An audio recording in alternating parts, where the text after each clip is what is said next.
आप इमेजिन करो तीन सिचुएशन। एक सिचुएशन ये है कि ये गांव है, सूखा है, वहां पे नदियां सूख चुकी हैं, वहां पे हरे भरे खेत बर्बाद हो चुके हैं, किसान परेशान है और लोग गांव छोड़ के जाने को मजबूर हैं। दूसरा सिचुएशन ये है कि उस खेत में पानी है, हरे भरे नदी है, लोग खुश हैं, किसान खुश हैं, लोग प्रॉस्पर कर रहे हैं, उस गांव को नंबर 1 विलेज ऑफ इंडिया का टैग मिला है। तीसरा सिचुएशन ये है कि उस गांव के बाहर कुछ लोग अपनी बड़ी बड़ी गाड़ियों से, BMW से, 100 करोड़ के फ्लैट के साथ, बड़े बड़े फिनटेक के नाम के साथ, बड़े बड़े स्टार्टअप के एंटरप्राइज के साथ वहां पहुंचे हुए हैं और ये पूछ रहे हैं, सर क्या आपके पास पानी है? Welcome back on Bebaak AP. We will talk about a gaon जिसका नाम है रालेगांव सिद्धि। 1975, आज से एग्जैक्टली 50 साल पहले रालेगांव सिद्धि ने कुछ ऐसा कर दिखाया जो कि आज के मॉडर्न एज का मॉडर्न प्रॉब्लम है।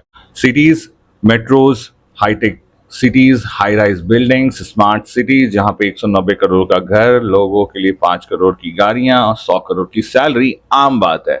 आम क्या नहीं है वहां पर? तो पानी। मी मेक यू अंडरस्टैंड कि कैसे रालेगांव सिद्धि और इस मॉडर्न एज प्रॉब्लम का रिलेशन है। वाटर क्राइसिस को अगर आपको समझना है ना, तो आप नीति आयोग की रिपोर्ट को, जो गवर्नमेंट की एजेंसी है, आप उसको पढ़ सकते हो। 21 मार्च 2022 में उन्होंने एक रिपोर्ट पब्लिश करी थी जिसमें उन्होंने ये एडमिट किया था कि 2 लाख लोग सिर्फ पानी, साफ पानी नहीं मिलने की वजह से मर जा रहे हैं। उनकी रिपोर्ट में ये भी मेंशन था कि 2030 तक कुछ 60 करोड़ लोग इम्पैक्टेड होंगे। मैंने सेम अपने यूट्यूब चैनल पे अपना एक वीडियो बनाया था जिसमें मैंने बताया था कि किस तरीके से हम पानी बर्बाद कर रहे हैं, किस तरीके से पानी हमारे यहाँ रिसोर्स है जो बर्बाद हो रहा है। अभी तक अगर आपने मेरा वो वीडियो नहीं देखा है तो प्लीज जाइए, वो वीडियो देखिए, आपको पता चलेगा कि हमारे पास क्या इशू है, क्या प्रॉब्लम है और क्या रिसोर्स है। At the same time like करिए, सब्सक्राइब करिए। अगर आपने अभी तक मेरे चैनल को सब्सक्राइब और लाइक नहीं करा है, आपका एक लाइक मेरे मैसेज को बाकी लोग तक रीच करने में हेल्प करता है। तो प्लीज ऑलवेज डू लाइक अगर आप मानते हैं कि मेरे सोल्यूशन से किसी की हेल्प होती है, और हो ही जाएगी क्योंकि मैं जो बात कर रहा हूं वो प्रूवन है। So let's get back. NITI Aayog की रिपोर्ट के हिसाब से 2 लाख लोग हर साल मर जा रहे हैं, कुछ 60 करोड़ लोग 2030 तक इंपैक्ट होने वाले हैं। डेटा और भी है, घबराओ नहीं। 97 मिलियन यानी 9 करोड़ 70 लाख लोगों के पास साफ पानी पीने का एक्सेस नहीं। 35 मिलियन यानी 3.5 करोड़ लोग ऐसे हैं जिनके पास पानी का एक्सेस ही नहीं है। Cities like Bangalore, cities like Delhi, cities like Mumbai, Pune, all so called metros, जहां पे महंगे महंगे घर, महंगी महंगी गाड़ियां, महंगी महंगी जॉब मिलती है, वहां पीने का पानी नहीं मिलता है। लोग टैंकर पे डिपेंडेंट होते हैं या फिर वाटर बॉटल पे डिपेंडेंट होते हैं, बट साफ पानी नहीं मिलता है। इनफैक्ट अगर आपने सीवेज ट्रीटमेंट प्लांट का मतलब समझा है तो सारे टट्टी वाले पानियों को साफ करके, ट्रीट करके आप ही को वापस देते हैं। तो थम्स अप टू यू। क्योंकि देखो, ये मेट्रो के नाम पे मेट्रो बना तो देते हैं, फिर वहां कंस्ट्रक्शन करके उनको डबल ट्रिपल रेट में घर भी बेच देते हैं, फिर वहां पे पेड़ काट देते हैं, सारे आसपास के जंगल काट देते हैं क्योंकि उनको कंक्रीट बिछाना होता है। फिर जब बारिश होती है इसी कंक्रीट के ऊपर से बह जाती है और ये भूल जाते हैं कि उसको रोकना भी है, और फिर ये चिल्लाते हैं पानी कहाँ गया। ये कुछ नया नहीं है। आज से 50 साल पहले महाराष्ट्र के एक छोटे से गांव रालेगांव सिद्धि में भी सेम सिचुएशन था। फर्क सिर्फ इतना था कि वो गांव था और आज के शहर कंक्रीट से बने हुए हैं।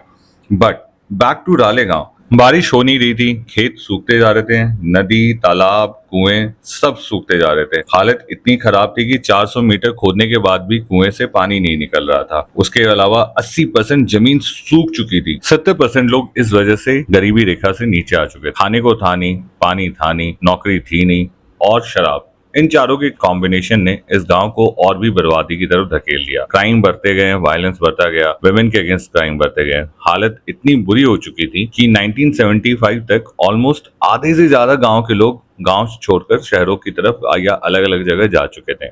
फिर 1975 की एक सुबह को कुछ ऐसा होता है जिसने पूरी गांव का फेट ही बदल दिया।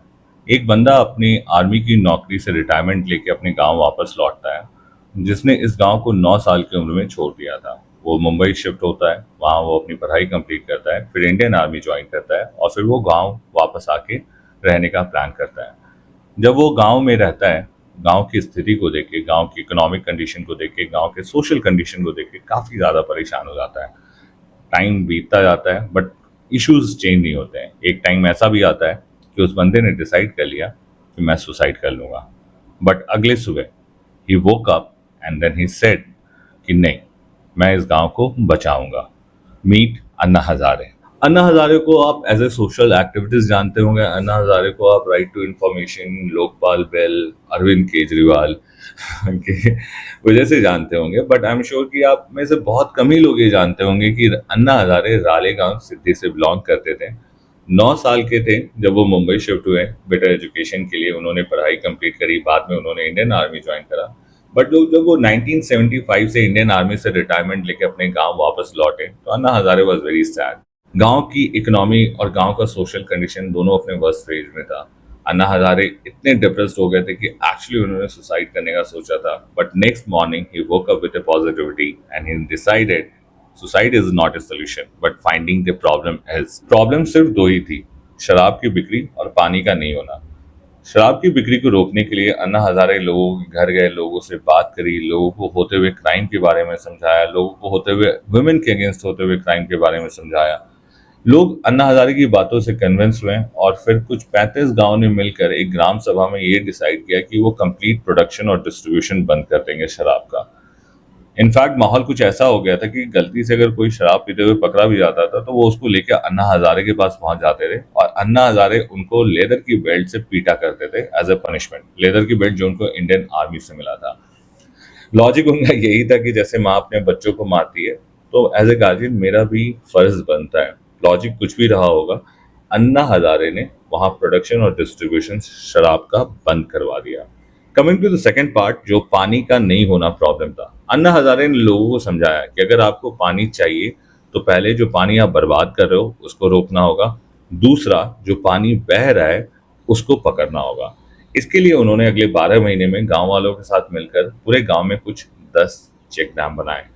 12 महीने में एक एविडेंट रिजल्ट दिखा, क्राइम कम हो गया और ग्राउंड वाटर बढ़ गया। लोग इस बात से इतने इंस्पायर्ड हो गए कि उन्होंने अगले 1 साल में 40 चेक डैम और बना दिए। इसके साथ उन्होंने नए तालाब, नए कुएं बनाए। जो कुएं सूख गए थे उनका भी पानी वापस आ गया था। अगले 2 सालों तक अन्ना हजारे और गांव वालों ने मिलकर कुछ 4 लाख पेड़ लगा दिए। ऐसे ही बहुत सारे चेक डैम बना दिए, तालाब, कुएं, जिससे वो बारिश का पानी जिसमें स्टोर करने लगे। ड्रिप इरिगेशन स्टार्ट कर दिया। इनफैक्ट खेती भी उन्होंने पानी के हिसाब से चेंज कर दी। रिजल्ट आउटकम बहुत सिंपल था। 5 साल में उन्होंने एक गांव जो कंप्लीटली खोने की कगार पे था, जहाँ पे लोग गांव छोड़ने को मजबूर थे, सिर्फ एक नहीं दो तरफा मार से, वो गांव वापस अपने पैरों पे खड़ा हो गया 5 साल के अंदर। और किया क्या गया, सिर्फ नेचुरल रिसोर्सेज को हार्नेस किया गया, रेन वाटर हार्वेस्टिंग किया गया, चेक डैम बनाया गया जिससे पानी स्टोर हो सके और वापस जमीन में जा सके।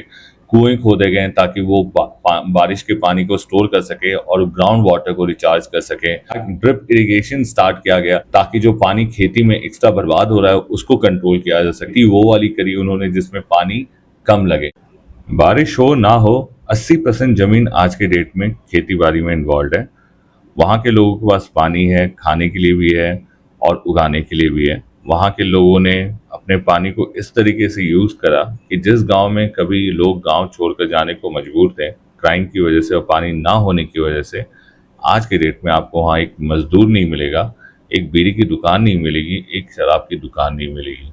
That's what happened। और ये सब अन्ना हजारे ने 50 साल पहले किया था। लोगों को इन्वॉल्व किया था, गांव वालों को इन्वॉल्व किया था, लोकल एडमिन को इन्वॉल्व किया था, लोकल गवर्नमेंट को इन्वॉल्व किया, जिसकी वजह से वो अपने गांव को बचा पाए। 2,500 लोग थे वहां पे, 2,500 फैमिली थी वहां पर। और 1975 के अराउंड कुछ 300-400 फैमिली ही बच गई थी, जिसकी वजह से अन्ना हजारे डिप्रेशन में चले गए थे। 50 साल पहले उन्होंने आसपास के रिसोर्सेज को कंट्रोल करके, रिसोर्सेज को हार्नेस करके उन्होंने एक गांव का फेट बदल दिया। और 50 साल के बाद जब मैं आज के डेट में न्यूज में देखता हूँ ना कि बेंगलुरु में, Delhi national capital, financial capital, Mumbai में पानी का प्रॉब्लम है, पुणे में पानी का प्रॉब्लम है, तो आई डोंट अंडरस्टैंड कि ये हमारा इग्नोरेंस है या गवर्नमेंट का इग्नोरेंस है या overall everyone is ignoring the fact कि पानी है। क्योंकि अगर आप मेरा यूट्यूब चैनल देख रहे हो तो मैंने उसमें एक शॉर्ट्स डाला था जिसमें मैंने ये बताया था। 1 मिनट, आपने मेरा यूट्यूब चैनल का ये वीडियो देखा है या नहीं देखा, इसलिए मैं आपको बोलता हूँ सब्सक्राइब करो। मैं बहुत सारे वाटर क्राइसिस के अराउंड वीडियो आए दिन डाल रहा हूँ, and just for the awareness, जो मेरा मेन मोटो है।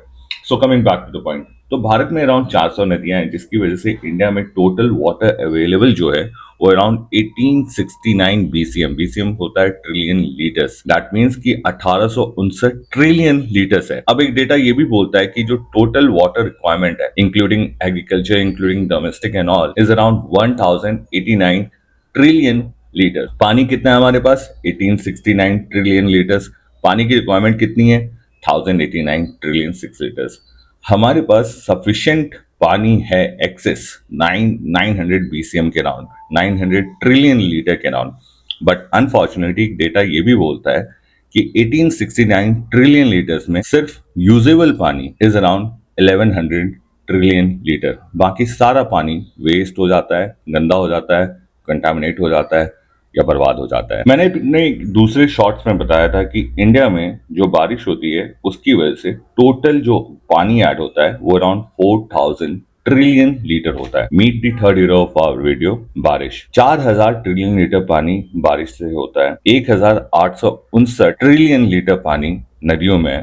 दैट मीन्स कि हमारे पास जो टोटल पानी है it's as good as 5869 trillion litres of water. पानी यूजेबल कितना है हमारे पास? Only 1100 trillion litres of water. पानी रिक्वायर्ड कितनी है टोटल लोगों को? 1089 trillion litres. We are already sitting on the edge, और हम अपने हीरोज को, बारिश को, पानी को, अन्ना हजारे को भूल चुके हैं। अन्ना हजारे ने 50 साल पहले यही किया था। उन्होंने अपनी नदियों को, अपने बारिश को, अपने पानी को इज्जत दी। उन्होंने बारिश का पानी रोका, उन्होंने ट्रीज प्लांटेशन करी, और उसका इमीडिएट रिजल्ट ये था कि ग्राउंड वाटर का पानी बढ़, ग्राउंड वाटर रिचार्ज होके वहां का लेवल इंक्रीज हो गया। Simple science, after all common sense is not common at all. खैर, conclusion and the solution of the whole crisis in India, पानी।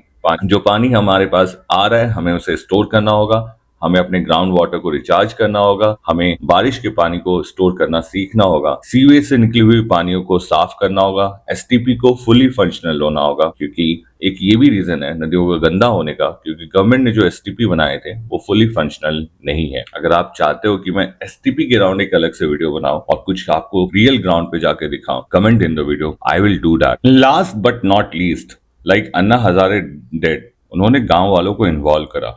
वो काम अकेले पॉसिबल नहीं था।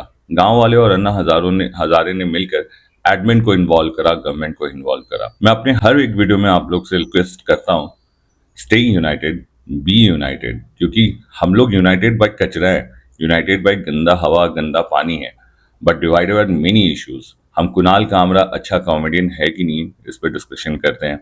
300 साल पहले औरंगजेब गद्दार था कि नहीं, हम इस पर डिस्कशन करते हैं। No Hindi yes Kannada, no Marathi yes Bihari, Punjab versus Kerala, Punjab versus Himachal, Pahari versus plane. हर रीजन की वजह से हम डिवाइडेड हो रखे हैं। नाम क्या है तुम्हारा, फेस्टिवल क्या है, तुम कौन से भगवान को पूछते हो, ये सब हमें पानी लाके नहीं देगा। और हमें यही समझना होगा कि we have to be united for one common thing, पानी, हवा और खाना, जो हमारे जीवन के लिए इंपॉर्टेंट है। और इसके लिए अगर हम और आप मिलकर आवाज नहीं उठाएंगे तो 77 ईयर्स का डेटा है आपके पास, आप देख लो गवर्नमेंट ने उन 400 नदियों का क्या हाल किया है। Think about it, because as a community we have to think of each other. मेरे इस वीडियो से मैं जितने लोगों को हेल्प कर सकता हूँ करूंगा, और यही मैं आपसे रिक्वेस्ट भी करता रहता हूँ कि like and comment in the video so that कि ये लोगों के पास रीच करे। अपनी यूपी एमपी के ट्रिप के ड्यूरेशन में मैंने यही समझा था कि लोगों के पास पानी नहीं है, क्योंकि वहां लोग हेवली डिपेंडेंट है बोरवेल वाटर सिस्टम पे। ड्रिप इरिगेशन की जरूरत है वहां पर।